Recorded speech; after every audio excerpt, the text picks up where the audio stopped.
दर्शकों, इस वक्त हमारे समक्ष है डॉक्टर वसीम वंजारा, जो कि आप एक डायबिटोलॉजिस्ट हो। सर, आपको हमारे चैनल में स्वागत है।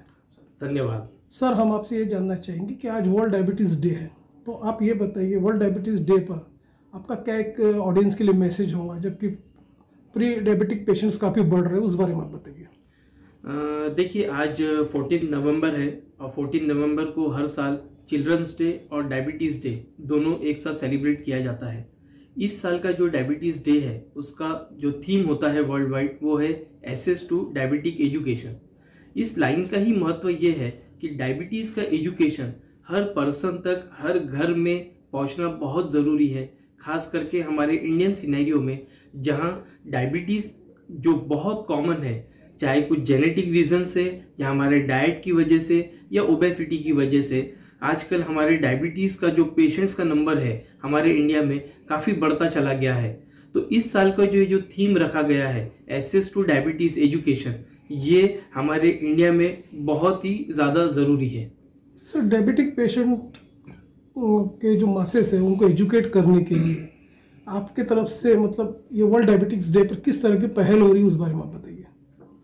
बेसिकली आजकल तो सोशल मीडिया का ज़माना है, तो बहुत सारे मटेरियल्स अवेलेबल है, यूट्यूब चैनल्स है, बहुत सारे एजुकेशंस के मतलब आर्टिकल्स अवेलेबल है, उनसे भी काफ़ी सारी आइडिया मिलती है। और जो पेशेंट्स जो डायबिटीज़ जिनको है या जिनका ट्रीटमेंट शुरू है, वो अपने डॉक्टर से भी डिस्कस करके डायबिटीज़ के बारे में जाने, उनके बेसिक चीज़ें जाने, कैसे डाइट प्लान करना है, कैसे ट्रीटमेंट प्लान करना है, और कॉम्प्लिकेशंस जो होते हैं डायबिटीज़ में उनको किस तरीके से रोका जा सके। सर, जिस तरह की लाइफस्टाइल डिसऑर्डर जो चल रहा है, जो कॉम्प्लिकेशंस डेवलप हो रहे हैं, सेडेंटरी लाइफस्टाइल है, जंक फूड इनटेक है, ये काफ़ी चीज़ बढ़ रही है, तो आप बताइए। तो जो प्री डायबिटिक जो पेशेंट्स भी काफ़ी बढ़ रहे हैं, तो आप बताइए किस तरह के पेशेंट्स अभी बढ़ रहे हैं।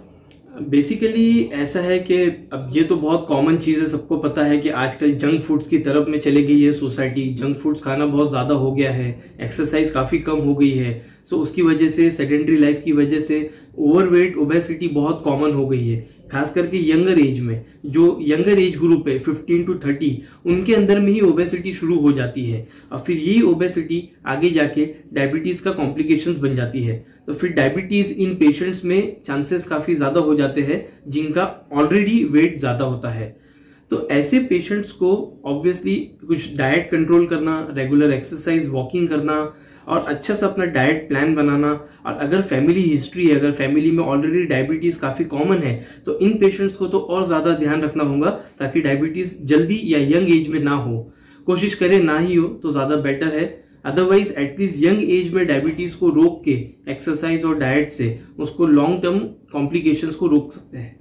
सर, जब हम बात करते हैं पोस्ट कोविड पेशेंट्स की और जो अपना कोमॉर्बिडिटी पेशेंट्स जो होते हैं, उनमें डायबिटीज़ के किस तरह के लक्षण दिखाई देते हैं, उस बारे में बताइए। बेसिकली कोविड का जो सिनेरियो था उसमें लंग्स में जब प्रॉब्लम्स हुई तो बहुत सारे पेशेंट्स लोगों को ऑक्सीजन कम होने पे स्टेरॉइड्स दिए गए। Steroid itself is a big reason for diabetes. तो स्टेरॉइड की वजह से बहुत सारे लोगों का शुगर लेवल्स हाई हुआ और उनमें से बहुत सारे पेशेंट्स डायबिटिक में भी लैंड हो गए। But that is a different scenario. जो एक वो पार्ट था, काफ़ी लोग परेशान थे, अगर ऑक्सीजन लेवल कम हो रहा था तो उन पेशेंट्स को मजबूरी में स्टेरॉइड लगाना काफ़ी ज़रूरी था। बट अब वो एक पार्ट डिफरेंट हो गया। Now the life has moved on. So अब वर्ल्ड, हम लोग आगे बढ़ चुके हैं, कोविड हमारा पास्ट हो चुका है, तो अब हमको कोप अप करना पड़ेगा। अगर उस टाइम पे पेशेंट्स को स्टेरॉइड्स दिए गए या कोविड की वजह से कुछ कॉम्प्लिकेशंस हुए हैं, तो अब भी उसको कंट्रोल किया जा सकता है प्रॉपर गाइडेंस से। शहर, विदर्भ और इंटरस्टेट के दर्शक, डॉक्टर वसीम सर आप लाइव देख रहे हैं, आपका नंबर भी हमारे स्क्रीन पे रोल आउट हो रहा है। तो सर, चलते चलते हमारे दर्शकों को आप ये भी बताइए कि जो पेशेंट जो डायबिटिक जो फेस कर रहे हैं, तो अभी देखा गया कि जो डायबिटीज़ 1 जो है वो एक तरह से दुश्मन माना गया बच्चों के मामले में। तो आप ये बताइए किस तरह के कॉम्प्लिकेशंस बच्चों को आ रहे हैं, उस बारे में बताइए। टाइप 1 डायबिटीज़ जो है वो जनरली यंगर एज ग्रुप में ज़्यादा देखने को मिलता है, और हमारे इंडियन सिनेरियो में एक्सेप्टेंस का भी बहुत ज़्यादा प्रॉब्लम है। जनरली पेशेंट्स और उनके रिलेटिव्स या उनके पेरेंट्स बहुत रिलक्टेंट होते हैं, they are not willing to accept कि हमारे बेबी को या हमारे बच्चे को ये प्रॉब्लम है। तो ये जानना होगा कि अगर आपके फैमिली में हिस्ट्री है, और अगर फैमिली हिस्ट्री नहीं है तो भी टाइप 1 डायबिटीज किसी भी पर्सन को किसी भी एज ग्रुप में हो सकता है। तो अगर यंग एज में अगर कुछ कॉम्प्लिकेशंस दिखाई देते हैं या सिम्टम्स दिखाई देते हैं, वेट लॉस हो रहा है, बहुत ज़्यादा यूरिन हो रहा है, चाइल्ड का प्रॉपर ग्रोथ नहीं हो रहा है, मेंटल प्रॉब्लम्स हो रहे हैं, तो ऐसे सिनेरियो में अगर बेबी को इन्वेस्टिगेशन पे पता चलता है कि टाइप 1 डायबिटीज़ है, तो ये जिम्मेदारी पेरेंट्स की ज़्यादा बन जाती है कि वो एक्सेप्ट भी करे, बच्चों को भी एजुकेट करे और प्रॉपर उनका ट्रीटमेंट करे, तो वो नॉर्मल लाइफ स्टाइल से अपनी नॉर्मल ज़िंदगी जी सकते हैं। अगर प्रॉपर ट्रीटमेंट किया जाए तो डायबिटीज़ के साथ में एक नॉर्मल लाइफ जीना कोई बहुत बड़ी बात नहीं है। डॉक्टर वसीम सर, आप ये भी बताइए कि जो डायबिटीज़ जो है मल्टी ऑर्गन सिस्टम फेलियर करके माना गया, तो आप बताइए कि ये ऑर्गन में किस तरह से बॉडी के कौन कौन से पार्ट्स को इफेक्ट करता है, उस बारे में बताइए। डायबिटीज़ बेसिकली ऐसा है कि जब एक पर्सन को डायबिटीज़ होता है या डायग्नोज होता है, तो उस सिनेरियो में पेशेंट्स को जनरली कुछ कॉम्प्लिकेशंस नहीं रहते हैं, और इसी वजह से पेशेंट्स अपना ट्रीटमेंट भी प्रॉपर नहीं करते हैं। उनका शुगर लेवल्स कंट्रोल नहीं होने के बावजूद भी वो अपना ट्रीटमेंट मैनेजमेंट बराबर नहीं करते, क्योंकि उन्हें लगता है कि हमें कोई भी अभी परेशानी या कॉम्प्लिकेशन नहीं है। बट जब 5 या 10 साल निकल जाते हैं और 10-15 साल के बाद में पता चलता है कि डायबिटीज़ की वजह से बॉडी के बहुत सारे ऑर्गन्स पे इफेक्ट हुआ है, खास करके पैरों की नसें जिसे पेरिफेरल न्यूरोपैथी कहते हैं, और उसके साथ में आइस के problems, heart cardiac problems, kidney के प्रॉब्लम्स जिसको डायबिटिक किडनी डिजीज कहते हैं, और भी सेक्सुअल रिलेटेड प्रॉब्लम्स भी हो सकते हैं। तो ये सारे जो प्रॉब्लम्स होते हैं इनको बोला जाता है कॉम्प्लिकेशंस ऑफ डायबिटीज़। तो ये कॉम्प्लिकेशंस ऑफ डायबिटीज़ जो है ये तुरंत या 1-2 साल में दिखाई नहीं देते हैं। अगर किसी पेशेंट को डायबिटीज़ है तो ये कॉम्प्लिकेशंस को होने में समय लगता है, एक 10 साल 15 साल का गैप पीरियड लगता है। इसलिए पेशेंट्स को ये समझना पड़ेगा कि जो ट्रीटमेंट आज हम ले रहे हैं डायबिटीज़ का, या ट्रीटमेंट करके हम जो शुगर को कंट्रोल कर रहे हैं, उसका फ़ायदा उनको आज या 6 महीने या 1 साल बाद नहीं दिखाई देने वाला। उसका फ़ायदा उनको दिखाई देंगे 10 साल 15 साल के बाद।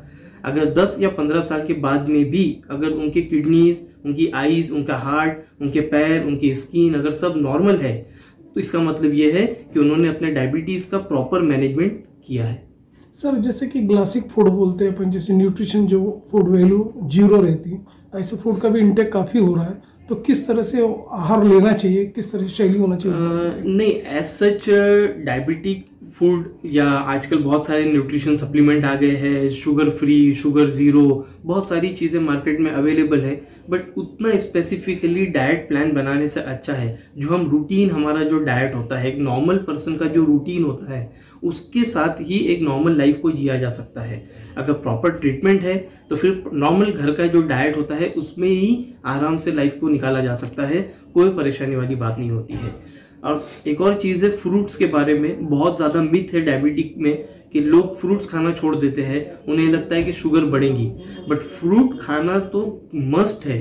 फ्रूट में बहुत सारे विटामिन और मिनरल्स मिलते हैं जिनसे बहुत ज़्यादा फायदा होता है। तो फ्रूट्स को छोड़ने की बजाय फ्रूट्स को लेना ही चाहिए, और उसके साथ में प्रॉपर अपने डाइट को, राइस को कम करके, बाकी चीज़ों का डाइट का प्लान करके, प्रॉपर मैनेजमेंट करके, एक डाइटिशियन से कंसल्ट करके आप आराम से अपने शुगर लेवल को कंट्रोल कर सकते हैं, अगर आप ट्रीटमेंट प्रॉपर ले रहे हैं तो। सर, चूंकि ये भी कहा गया कि भारत को डायबिटिक कैपिटल कहा गया है, तो आप ये बताइए कि किस तरह की लाइफस्टाइल लोगों की होना चाहिए ताकि ये डायबिटीज से वो दूर रहे, उस बारे में बताइए। एक्चुअली अब जो वेस्टर्न कल्चर था हमारे इंडियन सिनेरियो में वो आ गया है। पिछले 10-20 सालों में हमने देखा कि हम लोग वेस्टर्न कल्चर को अपना लिए। हर जगह पे पिज़्ज़ा हट्स, हर जगह पे चीज़ वाले आइटम्स, चाइनीज़ आइटम्स, और बहुत ज़्यादा स्वीट्स। और फिर उसके बाद में हमारे इतने इंडिया में फेस्टिवल्स होते हैं, इतनी शादियाँ होती है, तो कहीं ना कहीं से शुगर्स का एक्सपोजर हमारे इंडिया में है ही। ऐसा नेक्स्ट टू इम्पॉसिबल है इंडियन सिनेरियो में कि कोई एक इंडियन पर्सन बिना शुगर के रह सकता है। सो अगर डाइट को कंट्रोल करा जाए और ये जो फास्ट फूड है, जंक फूड्स है, इनको कम रखा जाए, चलो आपने टोटल बंद नहीं किया तो एटलीस्ट कुछ हद तक के उसको कम करके, और रेगुलर एक्सरसाइज, वॉकिंग करके, एटलीस्ट हफ्ते में 4 या 5 दिन वॉक करना, 20 मिनट्स वॉक करना, सुबह थोड़ा सा मेडिटेशन करना, डाइट प्लान करना, और अपने डॉक्टर से रेगुलरली कंसल्ट करना, जो सबसे इंपॉर्टेंट चीज़ है।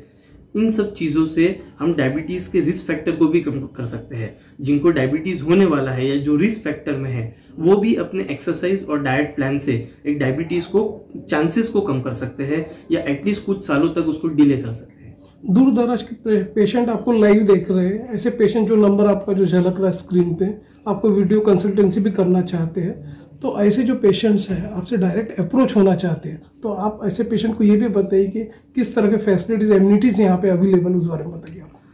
बेसिकली डायबिटिक रिलेटेड जो भी कॉम्प्लिकेशंस होते हैं, जैसा मैंने कहा अभी, तो उन कॉम्प्लिकेशंस को डिटेक्ट करने के लिए अगर कोई पेशेंट डायबिटिक है तो उनके आईज, उनके किडनीज, उनके जो पैरों की नसें हैं, उनका रेगुलर चेकअप करना, एटलीस्ट 6 महीने या साल में उनके ये बॉडी के ऑर्गन्स है उनका रेगुलर चेकअप करना, वो सारी सुविधा अपने पास में अवेलेबल है।